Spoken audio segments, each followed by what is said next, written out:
ಪ್ರಿಯರೇ, ದೇವರು ಒಳ್ಳೆಯವರು, ಒಳ್ಳೆಯದನ್ನೇ ಮಾಡುವವರಾಗಿದ್ದಾರೆ. ದೇವರಿಗೆ ನಿಷ್ಠಾವಂತ ಮನುಷ್ಯರು ಬಹಳ ಅಗತ್ಯ. ದೊಡ್ಡ ಗುಂಪು ದೇವರಿಗೆ ಅಗತ್ಯ ಅಲ್ಲ. ಸಣ್ಣ ಸಣ್ಣ ಗುಂಪುಗಳಲ್ಲಿ ನಿಷ್ಠಾವಂತರು ಎದ್ದು ಪ್ರಕಾಶಿಸಬೇಕು, ಅನೇಕರಿಗೆ ದಾರಿ ತೋರಿಸಬೇಕು. ಹಾಗೆ ನೋಡೋದಾದರೆ, ಎಲೀಷನು ಏಲಿಯನ ಸಮಯದಲ್ಲಿ 50 ಜನ ಪ್ರವಾದನೆ ಆ ಮಂಡಳಿಯವರು ಒಂದು ದಿನ ಪ್ರವಾದಿಗಳಾಗುವ ನಿರೀಕ್ಷೆಯನ್ನು ಇರಿಸಿಕೊಂಡಿರ್ತಾರೆ.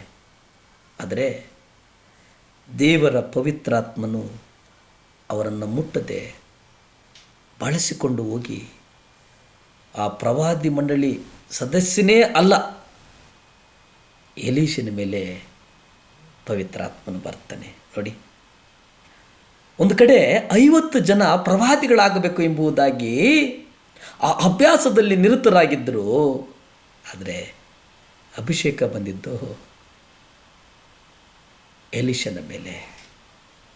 2 ಅರಸು 2ನೇ ಅಧ್ಯಾಯ 7 ಮತ್ತು 15 ನೀವು ನೋಡಿ.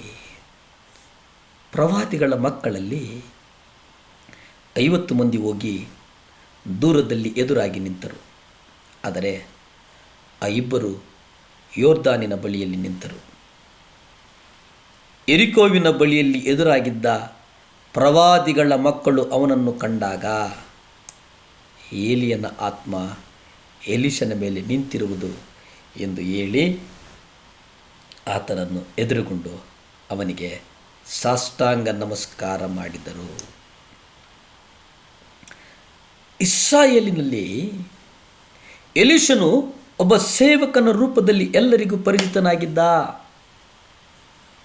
ಏಲಿಯನ ಕೈಗೆ ನೀರು ಕೊಡ್ತಾ ಇದ್ದವನು, ಏಲಿಯನ ಕೈಗೆ ನೀರನ್ನು ಕೊಡ್ತಾ ಇದ್ದವನು.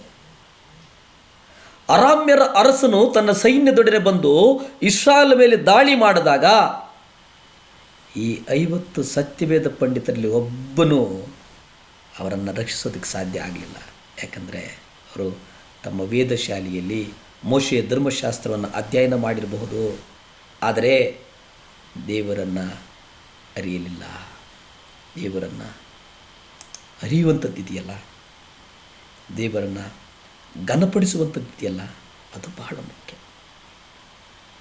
2 ಅರಸು 3ನೇ ಅಧ್ಯಾಯ 11 ನೀವು ನೋಡೋದಾದರೆ, ಆದರೆ ಯೆಹೋಷಾಫಾಟನು ಪ್ರವಾದಿಯ ಮೂಲಕವಾಗಿ ಕರ್ತನನ್ನು ಕೇಳುವ ಹಾಗೆ ಇಲ್ಲಿ ಕರ್ತನ ಪ್ರವಾದಿಯು ಯಾವನೂ ಇಲ್ಲವೋ ಅಂದನು. ಆಗ ಇಸ್ರಾಯೇಲರ ಅರಸನ ಸೇವಕರಲ್ಲಿ ಒಬ್ಬನು ಪ್ರತ್ಯುತ್ತರವಾಗಿ, ಏಲಿಯನ ಕೈಗಳ ಮೇಲೆ ನೀರು ಹೊಯ್ದು ಶಾಫಾಟನ ಮಗನಾದ ಎಲೀಷನು ಇಲ್ಲಿದ್ದಾರೆಂದು ಹೇಳಿದನು. ಆಗ ಯೆಹೋಷಾಫಾಟನು ಅವನ ಬಳಿಯಲ್ಲಿ ಕರ್ತನ ವಾಕ್ಯ ಉಂಟು ಅಂದನು.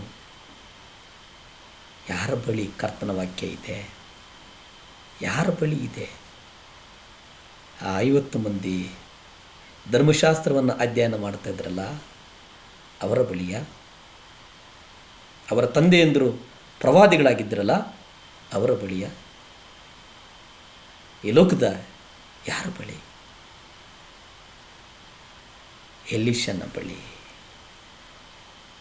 ಎಲೀಷನ ಬಳಿ. ಅದಕ್ಕೆ ಎಲೀಷ ಬಹಳ ಜಾಗರೂಕತೆಯಿಂದ ಒಂದು ಸಭೆಯಲ್ಲಿ ಎಲೀಷನಂತ ಒಬ್ಬ ಪ್ರವಾದಿ 50 ಮಂದಿ ಬೋಧಕರಿಗಿಂತ ಹೆಚ್ಚಾಗಿ ಜನರನ್ನು ಆತ್ಮಿಕ ಅನಾಹುತದಿಂದ ಕಾಪಾಡುತ್ತಾನೆ. ದೇವರ ಸ್ವರ, ಪರಿಶುದ್ಧಾತ್ಮನ ಅಭಿಷೇಕ ಬಹಳ ಮುಖ್ಯ. ಭೂಮಿ ಆಕಾಶಗಳನ್ನು ಉಂಟು ಮಾಡಿದಂಥ ಸರ್ವಶಕ್ತನಾದಂಥ ದೇವರ ಸ್ತೋತ್ರನಪ್ಪ. ದೇವರೇ, ಎಲೀಷನಾಗೆ ಸೇವಕರು ಈ ಲೋಕದಲ್ಲಿ ಎದ್ದೇಳೋದಕ್ಕೆ ಕೃಪೆ ಕೊಡು ಸ್ವಾಮಿ. ಅಪ್ಪ, ಕೃಪೆ ಕೊಡು ಸ್ವಾಮಿ. ನಿಮ್ಮ ರಕ್ತ ಚೆಲ್ಲಲ್ಪಡೆಯ ಏಸಪ್ಪ, ಆಶೀರ್ವಾದ ಮಾಡಪ್ಪ. ಏಸಪ್ಪ, ಆಶೀರ್ವಾದ ಮಾಡು, ಘನಪಡಿಸೆ ನಿಮ್ಮ ರಕ್ತದಿಂದ ಸ್ವಾಮಿ. ಜಗತ್ತಿನ ಮೂಲೆ ಮೂಲೆಗೂ ಸುವಾರ್ತೆ ಹೋಗುವಾಗಿ ಸಹಾಯ ಮಾಡಪ್ಪ. ಸ್ತುತಿ ಘನ ಮಾನ ಮಹಿಮೆ ನಿಮ್ಮೊಬ್ಬರಿಗೇ ಸಲ್ಲಿ ತಂದೆ. ಆಮೇನ್, ಆಮೇನ್, ಆಮೇನ್.